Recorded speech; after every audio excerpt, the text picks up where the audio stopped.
the fact that there has been bombing in Bosnia or that there is an economic meltdown in Russia. He's heard that on the evening news, and he's heard it on breakfast time. Editors believe that newspapers should fulfill a broader function. Our responsibility, in a sense, is to present our readers with things that they don't get anywhere else. So it's not simply to inform or to engage in public service, which we also should do, but it's also to amuse, to entertain, to shock, to outrage. Indeed, the history of the newspaper itself is an emotionally charged story. From the propaganda pamphlets of the Revolutionary War to the censorship of the socialist press during World War I.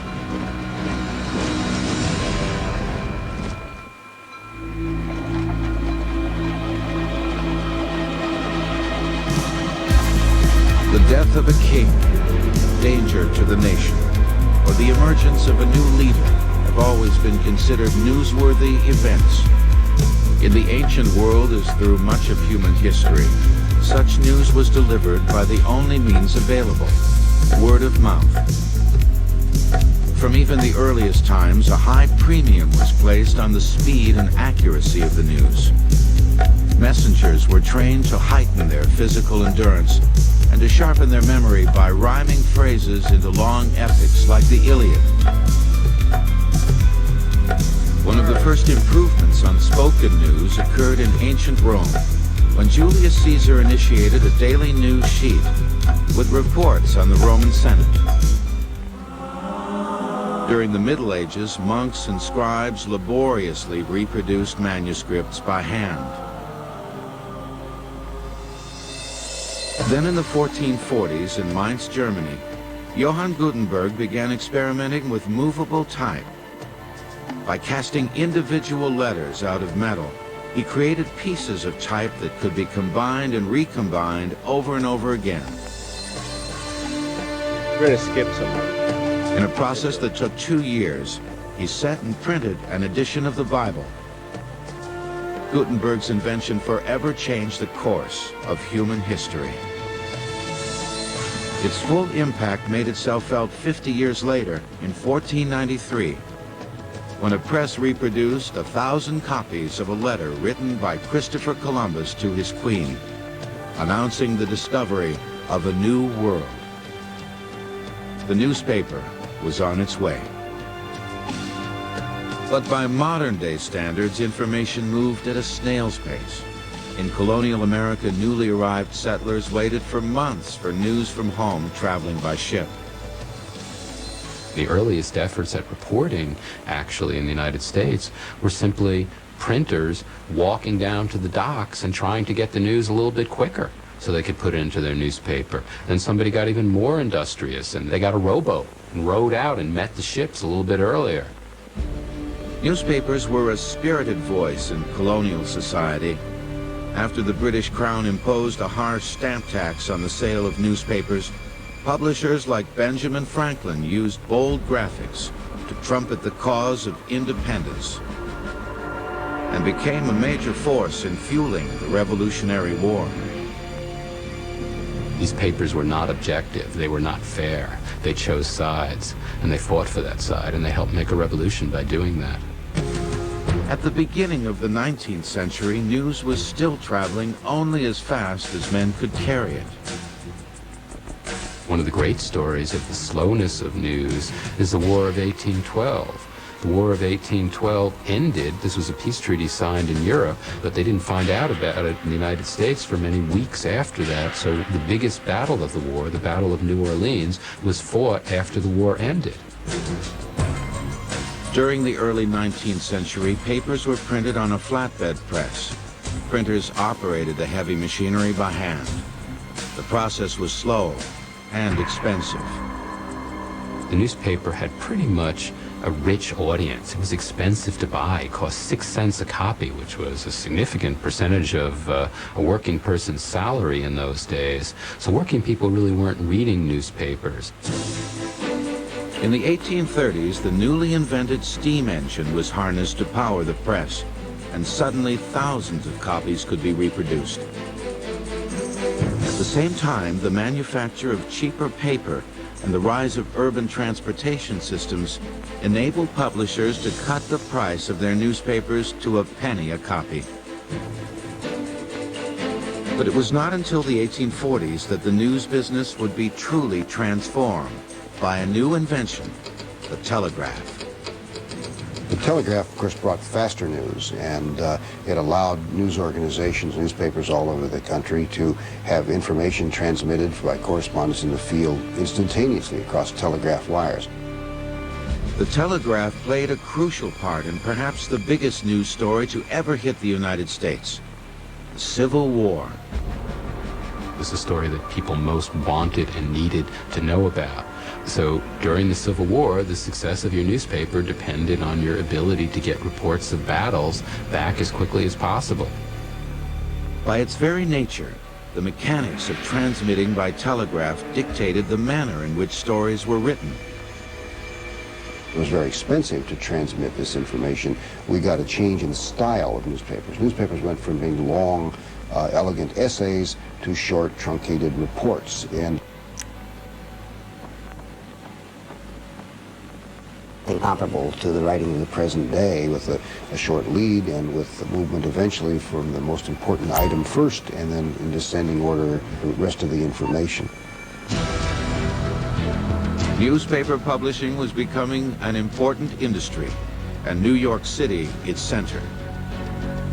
In the 1880s, a German immigrant named Joseph Pulitzer established The World, hired a few top journalists and graphic designers, and turned news into entertainment. There was a revolution in graphics, in design, and display. They brought in a sense of sensationalism and a sense of excitement and a spirited notion of journalism. The press went from being kind of the gray lady to bold, brassy headlines. By mixing sensationalism and entertainment, Pulitzer created yellow journalism and built an empire. It was not long before a transplant from California, William Randolph Hearst, entered the scene. A 33-year-old Hearst purchased the New York Journal in hopes of stealing a piece of Pulitzer's market share.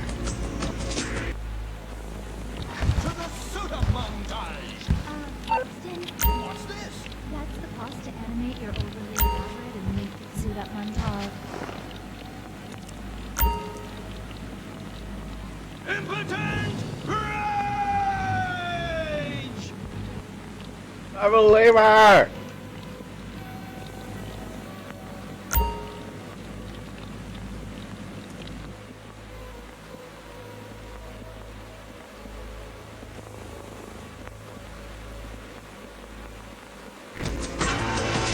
His first coup was the reporting of a seemingly obscure incident, 50 miles off the coast of Florida on the Spanish-owned island of Cuba. Hearst heard a story of a young Cuban woman who was arrested and placed in a Spanish jail in Cuba. And boy, did he run with this story. He sent a reporter down to rescue her, and he got this woman out of jail and brought her back to New York and paraded her through the streets of New York as a great heroine. The following week, an unexplained explosion in Havana's harbor, in which the American battleship the Maine was destroyed, gave Hearst the excuse he needed to promote war with Spain. Indeed, the notion of you provide the pictures, I'll provide the war, was a message supposedly from Hearst to his editors and correspondents in the field in Cuba. From the point of view of newspaper publishers, the Spanish-American War was a huge success. It was a nice short war. The correspondents, many of whom had helped really start the war by fanning anti-Spanish sentiment in this country, were all over the place, covering things like Teddy Roosevelt's ride up San Juan Hill. 6 years later, Roosevelt's well-publicized heroics won him the presidency. The fierce competition between dailies forced publishers to resort to theatrics to sell papers. In one of the most widely publicized of these escapades, Nellie Bly, a New York World reporter, set out to challenge Jules Verne's fictional account by going around the world in less than 80 days. People were back home rooting for her. Would Nellie make it? They were taking wagers on her. These were the days of stunt journalism, when James Gordon Bennett Jr. sent Henry Morton Stanley to find Dr. Livingstone in Africa, and the famous quote, "Dr. Livingstone, I presume."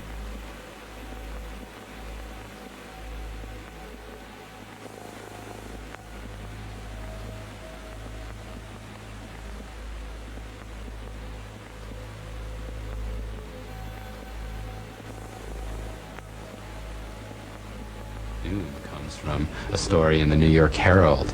People who themselves really weren't traveling much in these days lived vicariously through some of these newspaper adventures. The circulation of the Pulitzer and Hearst dailies each exceeded more than 1 million readers. Throughout the country, newspaper barons amassed such astounding fortunes that many entered the highest ranks of the Fortune 500. No one suspected that the future of the newspaper might soon be in jeopardy.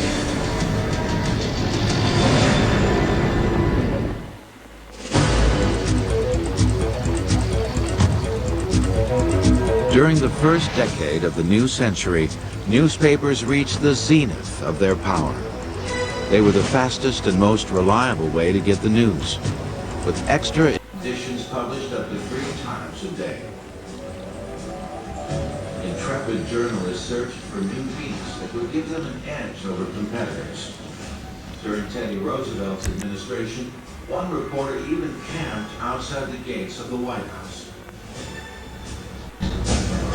Pretty soon he was nabbing everyone who would come in to see President Roosevelt, and we getting great stories about Teddy and so forth. And after that, other reporters around town thought that must be the best beat in town. And pretty soon, when it rained and so forth, Roosevelt took very big notice of all of this, and he set aside a room in the White House. The press room established at the White House still exists to this day. We had squatters' rights. We came in, we stayed. We were the man who came to dinner. Stories from the White House may have sold papers, but advertisers paid for them. The idea of newspapers was that you would create the largest possible audience, get advertisers to support them, and then provide the newspaper to the public at the lowest possible cost. And so newspapers would cost 5 cents, but it might cost $5 to produce the newspaper, the individual paper, and the advertiser paid the freight. In 1914, after war broke out in Europe, newspapers played an important role in turning American public opinion against Germany. There was intense fever in the country that time. The picture of the troops of the Kaiser as Huns eating babies, and all kinds of rumors were spread by newspapers and propagandists, and they worked hand in hand and played a big role in mobilizing American public opinion for World War I. Sentiment was so strong that Congress passed the Espionage and Sedition Act, making it a crime for publishers to print anything that attacked President Wilson's policy. When a few socialist publications disobeyed, they were shut down.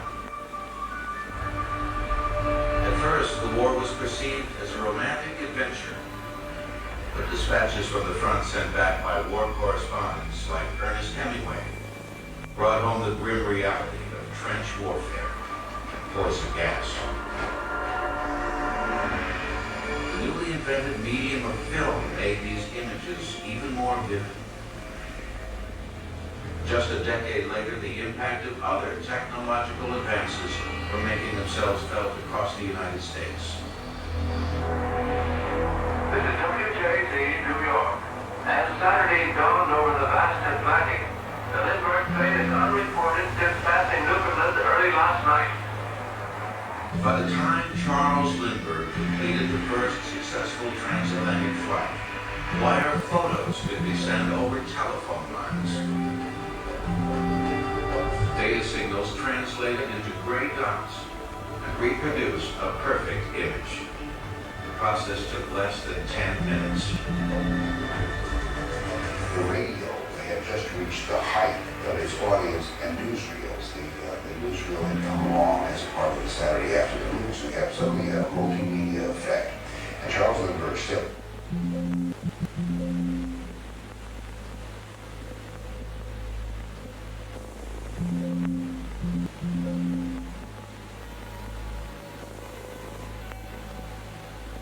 Why can't I click on this?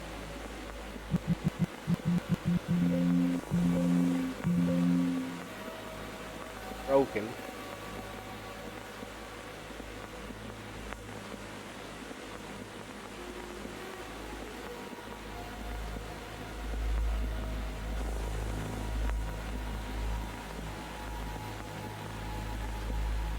Optic.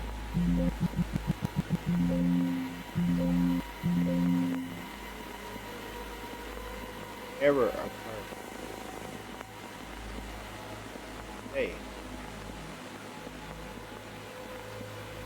Click on this now. There we go.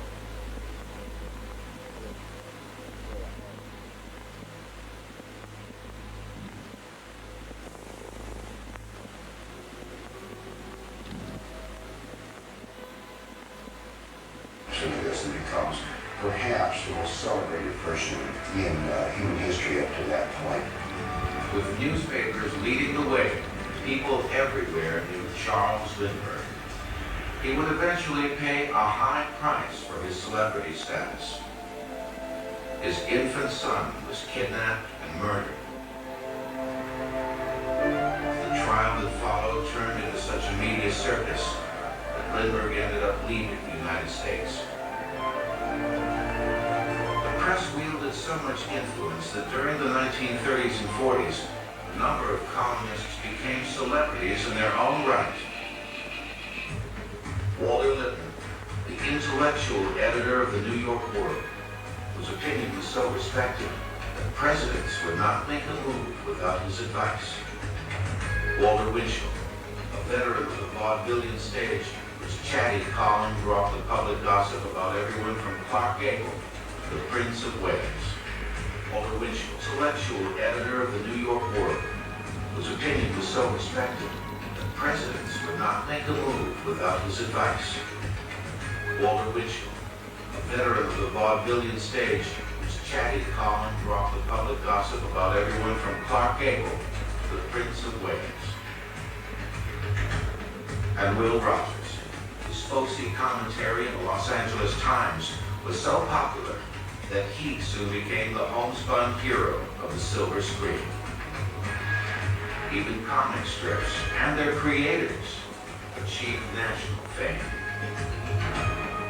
Comic strips also could be quite ideological, and they had a particular point of view they tried to get across. Rex Morgan was almost a PR tool for the American Medical Association. It was just the sainted doctor. Mary Worth was the ultimate social worker. It was a simple way to attitudinal graphics to convey ideas. Newspaper publishers like the Chandler family of Los Angeles were so influential that they often selected political candidates. They certainly promoted certain candidates as opposed to others. They were very fond of Richard Nixon, for example, and over the years they were regarded as one of the rockbeds of American conservatism. It was often said that unless the Chandlers and the people of Los Angeles Times vetted the candidates, the people simply didn't get elected in public office. But a change was occurring in the world of news, one that would drastically alter the role of the newspaper. Radio was beginning to gain ground.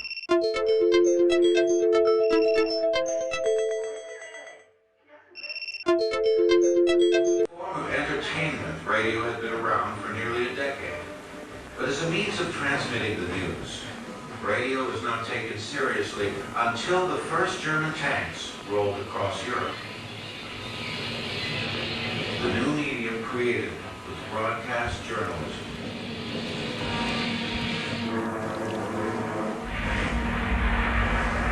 Interrupt this program to bring you a special news bulletin. The Japanese have attacked Pearl Harbor, Hawaii by air. President Roosevelt has just announced. Pearl Harbor was bombed on a Sunday afternoon, and Sunday was the one day when there were no afternoon newspapers back on the East Coast. So the very early reports on bombing of Pearl Harbor were on radio, and people had to really turn to radio to find out what was going on in those days. The radio brought eyewitness accounts home to Americans sitting in their living rooms in ways which had never before been possible. This is Edward Wells speaking from London. There were more German planes over the coast of Britain today than at any time since the war began. Edward R. Murrow would take his microphone and aim it at the sidewalk so you could hear the sound of somebody sweeping up broken glass after a night of German bombing. There was an immediacy to radio coverage of World War II, which was new and powerful. But newspaper reporters brought their own special talents to the front. Hundreds went overseas, while most donned the uniforms of officers and relayed events from that privileged perspective. Syndicated columnist Ernie Pommel was the exception. His dispatches from the beaches of Normandy and the islands of the Pacific captured the feelings of the ordinary GI. Like many of the men he wrote about, he was killed in action on Okinawa in 1945.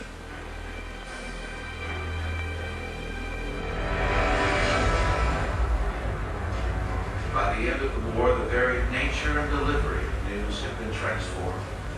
Radio broadcasts left people with an expectation of more immediacy. And film increased their expectation for a more visceral experience of reality. Newspaper circulation was on the wane, and print journalism was in trouble.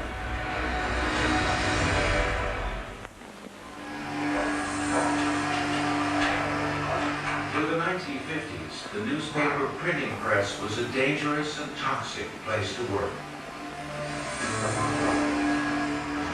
Linotype operators poured molten lead into frames to cast lines of type. They mounted the heavy plates onto cylinders, which pressed the raised surface of the type onto newsprint.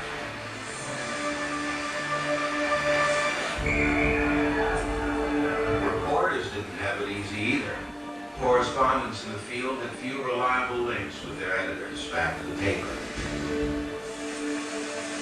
Stories were sent by telex. Teletype operators typed out a code that was transmitted over phone lines back to the newspaper, where a mechanical typewriter printed it out. Copy boys constantly monitored the teletype machines, ferrying information back and forth.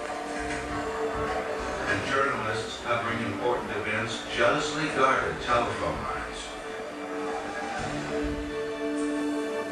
White House correspondent Merriman Smith credited his 1964 Pulitzer Prize to an uncanny ability to beat rival journalists to the phone. We would ride a presidential motorcades, and in the case of Dallas, there was one phone in the car. In that time, it was known as the telephone car, and the UPI and the AP would share the phone. Well, Smitty always had the intelligence, the wit, to get into the front seat where the phone was. Anyway, he was in the front seat, and he picked up the phone and called in to our Dallas office that 3 shots had been fired at Kennedy's limousine. And then kept dictating, and the AP man was beating on his shoulder, trying to grab the phone from him. It was mayhem. So we got to Parkland Hospital, and then Smitty jumped out of the car and ran in and grabbed another phone. And in the hospital, by this time, he saw Jackie, #1, the Secret Service agent, pounding on the arm, saying he's dead. In the 1960s, American correspondents once again shipped overseas, this time to cover Vietnam. To the surprise of all, the war turned into the most prolonged conflict ever fought by American GIs. was the first time that reporters suddenly found themselves in an adversarial position with the United States government. That they found that at these famous 5 o'clock follies, the government briefings, that they were perpetrating lies. And the government did not want the reporters up country to be telling the truth. While the government was putting pressure on newspapers to spout the party line, a new and strident voice was emerging in American journalism, the underground press.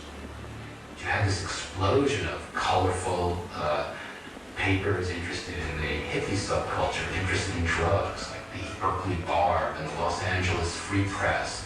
And these papers were free in their opposition to the war, would print scathing attacks on U.S. involvement in Vietnam. It helped rally young people in the United States in particular to the streets and to mass protests against the war in Vietnam.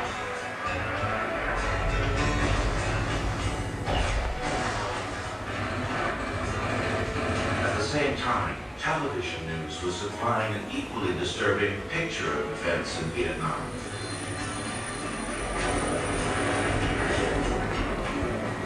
And then in the late 1960s, CBS News, which is where Cronkite was broadcasting at the time, began to be able to bring into people's living rooms pictures of small villages in Vietnam where American soldiers were being helicoptered in to clean out the Viet Cong. And Americans were seeing pictures of these thatched hut villages being burned to a crisp. Men, women, and children being killed.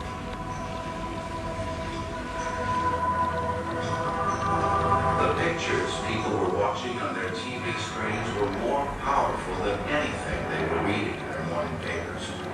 As a result, the public began to pull away from the newspaper.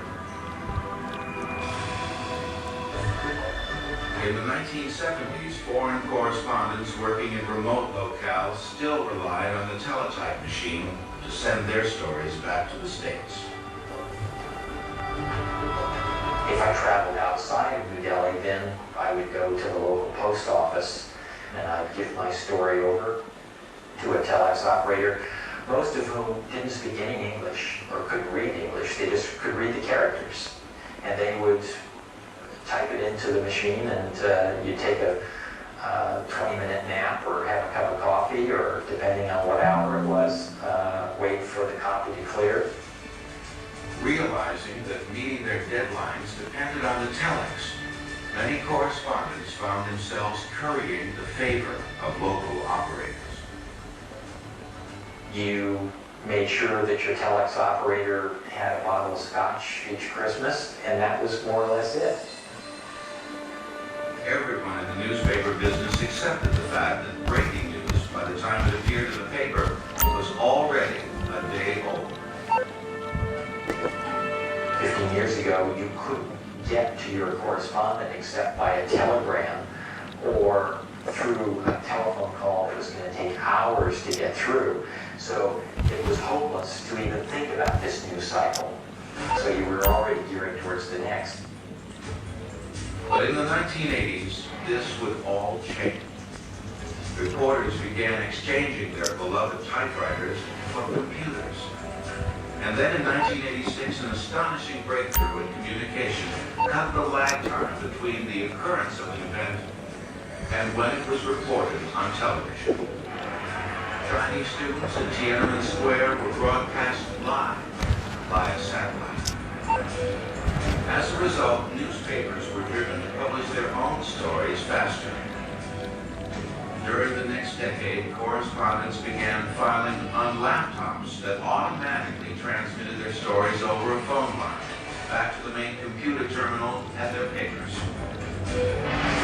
The first time I used a sat phone was in 1995 with the deployment of the NATO linked forces in Bosnia. You know, you're always fumbling with new technology, and it's very fragile, and you're uncertain.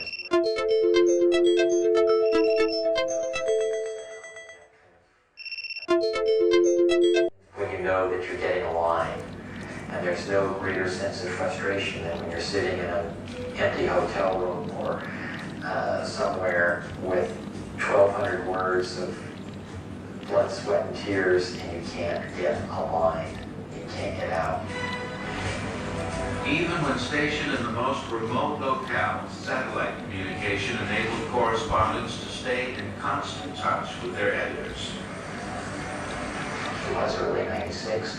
I had a sat phone and went up to the roof of the hotel in Zagreb, and there's a little map of where the satellites were and where you pointed, and that's how you communicated.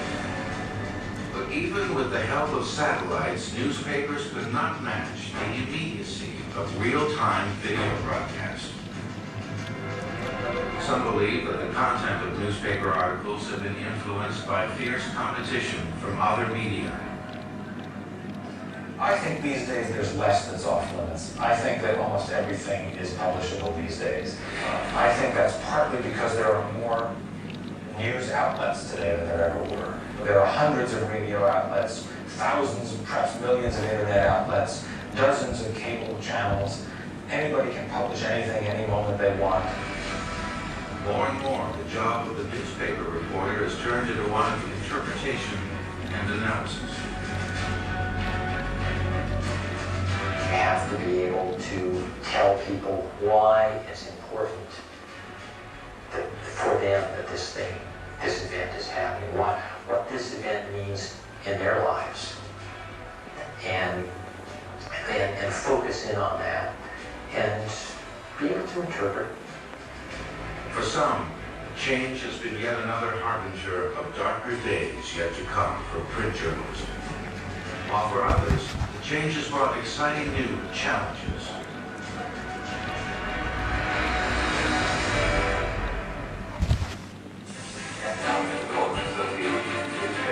Most professional journalists agree that television has robbed the newspaper of much of its influence.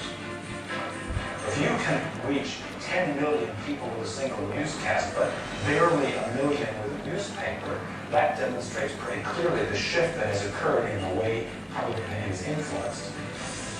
Where once newspapers competed with one another for an audience, they now struggle to survive in a world teeming with digital newscasts, from live video feed to the internet. The result has been a steady decline in the sheer number of publications. The tragedy is that we've become a country of one newspaper towns. For journalists, the downside is quite clear. Competition, that's the lifeblood of journalism. I think it's very, very important. I mean, you have one newspaper in the town, they can control the news basically, they can run the whole show. With the introduction of the internet as yet another source of home delivery, some believe the future of print journalism is in even greater jeopardy. Others have a more optimistic view. You're not going to sit around and watch the 6 o'clock evening news anymore. You're not going to necessarily read the newspaper at breakfast anymore.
Thank you.